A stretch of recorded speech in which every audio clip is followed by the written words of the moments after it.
Okay. Part 3, the lamb and 144,000. So you are chosen because you have this pure heart. So make sure y'all watch part 1 and part 2. You have a pure heart. That's why God has chosen you to go down this path. Okay? He has chosen you.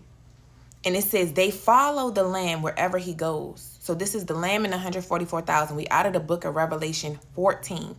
This is about the lamb and the 144,000 chosen souls that is going to be saved. This is the remnant. These are the people that once this world collapses, these are the people that are assigned to rebuild this place because God trusts you.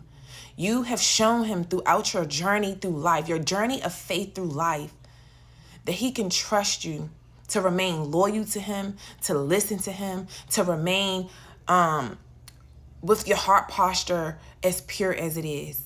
He can trust your leadership. He trusts you to lead people because he know you're not going to get up here and let your ego lead. He know you're going to speak what God tells you to speak to these people. He knows you listen. Okay? The world may have seen you as rebellious, but God values that. That's how you know you were the chosen one. If you were never seen as the rebellious one, you're not chosen. If you were never seen as the one that's different, the outcast, the black sheep, the scapegoat, if you were never set apart, if you were not the one that wandered off from the rest of they actually chased you off. If you weren't chased off by the rest of the world, whether that's in your family or in jobs and stuff like that, if you weren't that one that felt set apart, you're not the chosen one. Everybody want to be chosen, but don't want to go through all of the hell that we have to go through as the chosen ones in this world. Everybody be wanting to be chose, but don't want what come with that stuff. And that be irritating me because, man, we done had to go through hell and high waters for real. So it says, no one can learn the song except the 144,000. God, you have something in you that only you won't be able to understand, and not everybody else is. Who have been redeemed from the earth. These are those who did not defile themselves with women, for they remain virgins. So like I said, in this context, it means you remain pure at heart. After everything you've been through, you did not defile yourself like everybody else and you turned numb, or you turned evil, or you started doing all this. Like, you're not one of them ones. It's not to say you're perfect. You've been through things, you've done some things, and you have repented of those things, and you have a heart posture on doing what is right. Okay, and a lot of times, sometimes the stuff that you were into is because when you were still trying to fit into the world, you couldn't accept that you were casted out. You couldn't accept that you were that one that was set apart. And it was so lonely on that road of being set apart, and you felt misunderstood and like you just did not fit in nowhere. You couldn't understand. So because at those times you did not understand the weight of who you are, you didn't know who you are. And because of that, you try to fit in places that weren't for you. And in the process, doing things to fit in, you did things that really go against your moral compass because you have morals and principles that these people don't have. You have a threshold for how much you're willing to do and how much you're willing to take. But when you in your younger years, or maybe in like your younger spiritual years before you grew up more spiritually and mentally, emotionally, you were more inclined to like do what the rest of the people were doing just so you could fit in with them. But it really didn't make you feel good. And because of stuff that you got into, you have repented. You have cried out to God and apologized in true repentance. And you have changed your ways. Like you have allowed, God has really changed you in so many ways. And sometimes you think that you ain't doing enough, or you think that you haven't grown. But babe, God is saying you are far further than you used to be. You have came a long way. And this is why I always say, give thanks to God for how far he has brought you. Express gratitude. You don't have to have all the fancy things in the world to express gratitude.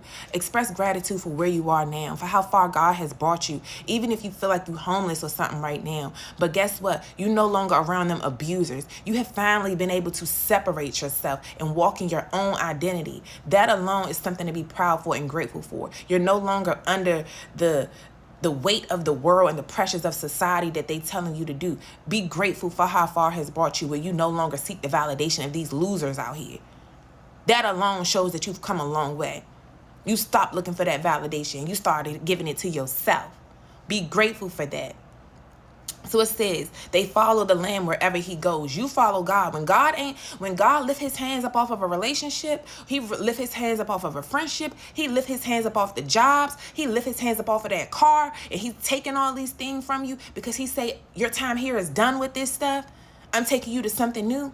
You don't give them too much pushback. You don't try to kill yourself to keep these jobs, to keep the house, to keep the car, to keep all the freaking materials. You don't do that. You don't do that. Because when God's spirit leaves from it, he say it's time to leave us behind. Let's go on to something new. You do it. Like I said, he calling many of y'all to move around. When he's calling y'all to move around, you don't care about giving up your stuff. You say, all right, let's do it. Do I want to get uncomfortable for real? No, but I got to follow you, and you do it. And for that, you're being rewarded. There is blessings for obedience. It's blessings for obedience. And because he's about what he's about to do in the earth is going to fall. But you're not. You're going to be the one. You're the new treasurer. He is trusting you with a lot. Monetary things like literal treasurer. He's going to be blessing many of you with the finances. But this money is not just for you. It's to help rebuild the world, the temple. Once everything crumbled, and even for some of y'all, he's telling y'all to start building now. So the resources that he is about to bring to you is for you to start building the ark, okay? So that when these tough times come, you and your family will be good, and you will also be able to help out those in your community, okay? You're going to be a pillar to your community, and he's going to make your name great because of this. That's how your name is really going to be made great. It's not this bull stuff, this bull crap that these people go viral for these days, dumb stuff. You're a real pillar of light to your community. You're really going to be hands-on in the community, helping rebuild. And because and they're going to look at you and wonder how you knew, how did you have all of this stuff? Like, how were you prepared? How was you able to, like, it's because you heard the song from God before everybody else. You heard what I was reading in the last part. It's a new song that he's sending only to the chosen ones. Nobody gonna be able to understand what the song is except the chosen ones. That's what that means. So you're getting stuff that, and people gonna be like, how did you do it? How did you know? How did you know? And you're gonna say, because of the Lord. The Lord told me. The Lord told me. And when you start telling them this, people gonna become believers. People who didn't believe or who once fake believe, because they fake go to church sometimes, but they ain't really understand who God is, because people understand who religion teach them that God is. They don't get to know God for themselves, and God is not what religion tell you that he is. The box that they try to put God in, that's not who God is at all. God can't fit in boxes. He's omnipotent, omnipresent. He everywhere. So how can he fit in a box? Never gave that. So clock that. But it says they followed the Lord, the Lamb, wherever he goes. They were purchased from among mankind and offered as first fruits to God and the Lamb. So what that means is they were purchased from among mankind. So God gave he gave the world into the hands of the devil. But when he gave him the entire world, that means he gave him the people that's in it. He gave them everything. If y'all understand, like buying businesses, if you buy a business from somebody, you're inheriting everything that come with the business, the assets, the liabilities, the irritating employees that you might have. You inheriting all of that. So the devil inherited everything, the people included, that was in the land included. But guess what? It's 144,000 of those people that's in the land that he called out. See, he gave him everything else, but he said, these are mine. You can have everything else, but you can't have these. This is why we've been through so much in our life. Like he told Job, you can do anything to him, you just can't kill him. This is why you still alive. Still alive.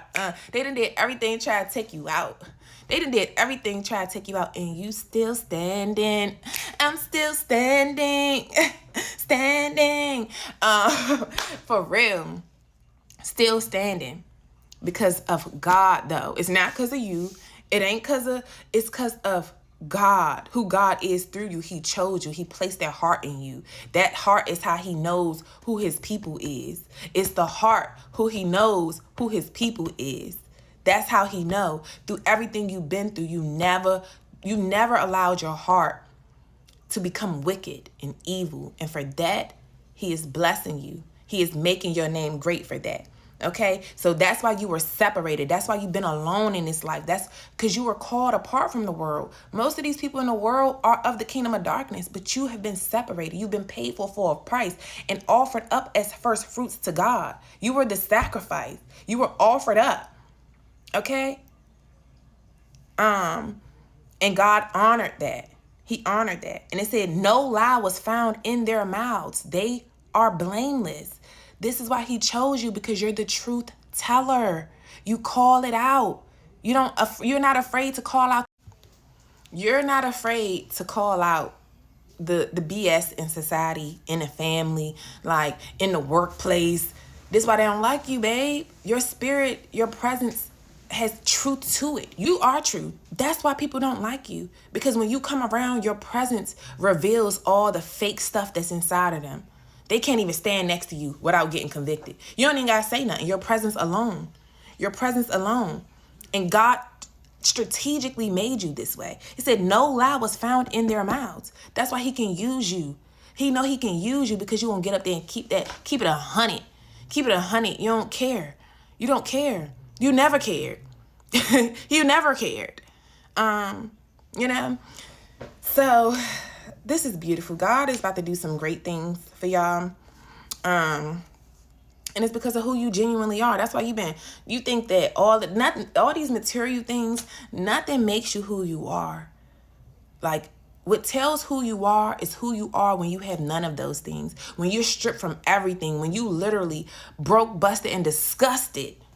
That's what tell you who you really are. It ain't the hair. It ain't the nails. It ain't the clothes. It ain't the drip. It ain't the jewelry. It ain't the status. It ain't the titles. It ain't the proximity to who you know. It's you. It's the presence that's within you. It's the Holy God, the Holy Spirit that dwells within you that makes you you. It's your heart, babe, that makes you you. That's what make you you. Like, it's not the materialistic things. And that's what God has been trying to show many of y'all. Babe, it's not what's on you, babe. It's what's in you. It's what's in you. Okay? So I'll see y'all later. I gotta go.